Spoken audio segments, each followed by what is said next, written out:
Committee के सभी सदस्यगण, VIP party के सभी वरिष्ठ नेतागण, इस पूजा के प्रांगण में बड़े संख्या में यहाँ उपस्थित माता बहन, नौजवान साथी, सम्मानित गार्जियन, सभी को सनत मल्ला मुकेश सभी की ओर से नमस्कार प्रणाम करता हूँ। साथियों, पहले तो मैं माँ काली से प्रार्थना करूंगा कि आप सबको ऊपर आशीर्वाद बनाए रखें और आज काली पूजा के अवसर पर आप सभी के बीच में हम लोग उपस्थित हुए हैं। साथियों, ये कोई पॉलिटिकल राजनीतिक मंच नहीं है, ये सामाजिक मंच है। तो इसलिए मैं चाहूंगा कि मैं समाज में किस तरीके से उत्थान हो वो बात को रखें और ठहरे हम नेता। तो साथियों, आप सब हमें जानते होंगे, सनत मल्ला के नाम से जाना जाता हूं। मैं गरीब मछुआरा परिवार में जन्म लिया और आप समझ सकते हैं कि मछुआरा परिवार किस तरीके से होता है। हर तरह का अभाव में जिंदगी में बचपन जिया। मात्र 18 साल की उम्र में घर परिवार, रिश्तेदार, माता बहन सभी को छोड़कर मुंबई जैसे शहर चला गया। वहां मेहनत किया, मजदूरी किया। 900 रुपये महीने पे मैं नौकरी करता था, लेकिन मेहनत के दम पर मैंने मुंबई जैसे शहर में कामयाबी का झंडा गाड़ दिया। एक बेहतर जिंदगी जीने लगा। साथियों, फिर मैंने देखा कि लोग चांद पे घर बनाने के लिए सोच रहे हैं, लेकिन इस धरती पर हमारे लोगों के लिए रहने के लिए घर नहीं है। फिर मैंने बॉम्बे के ऐशोआराम जिंदगी को छोड़कर पिछले 10 सालों से अपने बिहार और अपने समाज के लोगों के लिए हक अधिकार के लिए मैं लड़ाई लड़ता हूं। पूरे बिहार में निषाद समाज जो है 22 जाति में जाने जाते हैं। कहीं बीन, कहीं बेलदार, कहीं नोनिया, कहीं मलाह, कहीं चाय, तियर, कनपल, गोरी, तमाम 22 जाति के नाम से जाने जाते हैं। हम बिहार में 10% की आबादी है, लेकिन हमारा कोई सुनता नहीं है। आज हमारे समाज को बंगाल में एससी का आरक्षण मिल रहा है। आप दिल्ली चले जाइए, वहां निषाद को एससी का आरक्षण मिलता है, लेकिन बिहार में नहीं मिल रहा है।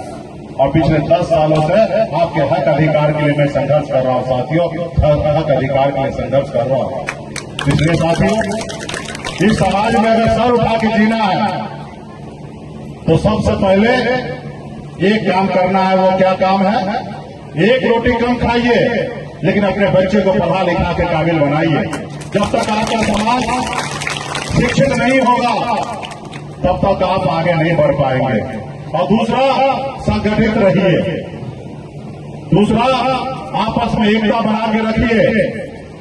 जब तक आप एकता बना के नहीं रखिएगा तो कोई भी लोग आपको आसानी से तोड़ देगा। जब एक साथ यूनाइट रहिएगा, एक साथ संगठित रहिएगा, तो कितना भी आप गरीब रहिएगा, लेकिन सामने वाला आपसे डरेंगे। इसलिए साथियों, एकता में बहुत बड़ा ताकत है। बाबा साहब भीमराव अम्बेडकर ने, पहले ये देश गुलाम था, ये देश पहले गुलाम था, अंग्रेज का कब्जा था। आपके पूर्वज, हमारे पूर्वज ने 250 साल तक लड़ाई लड़ा, तब जाके ये देश आजाद हुआ। ये देश में जितना आपका अधिकार है, उतना ही रतन टाटा या अंबानी का उतना ही अधिकार है। ये नहीं कि जो अमीर है उसका ज्यादा अधिकार है और जो गरीब है उसका अधिकार नहीं है, ऐसी बात नहीं है। ये देश में जितना अमीर लोगों का अधिकार है, उतना ही गरीब के बच्चे का भी उतना ही अधिकार है सर उठा के जीने का। इसलिए बाबा साहब भीमराव अम्बेडकर ने आजादी के बाद लोकतंत्र बनाए, संविधान बनाए। पहले राजा के घर में बच्चा जन्म लेता था, वो राजा बनता था, लेकिन बाबा साहब भीमराव अम्बेडकर ने कहा कि नहीं, अब राजा का बेटा राजा नहीं बनेगा।